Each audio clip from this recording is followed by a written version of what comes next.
সম্প্রীতির এক নজিরবিহীন চিত্র এই বহরমপুর পঞ্চাননতলায়। এই হচ্ছে পঞ্চাননতলার বহু প্রতীক্ষিত বহু পুরানো মন্দির। আজ পবিত্র ঈদ উপলক্ষে এই মন্দির আলোকসজ্জায় সজ্জিত হয়েছে। পাশাপাশি এই হচ্ছে মসজিদ।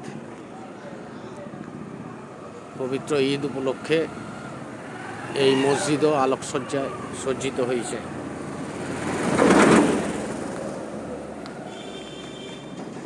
পুজোর সময়ও ঠিক এই পঞ্চাননতলার মন্দির যখন আলোকিত হয়, এই মসজিদও আলোকিত হয়। আর এই আলোকসজ্জা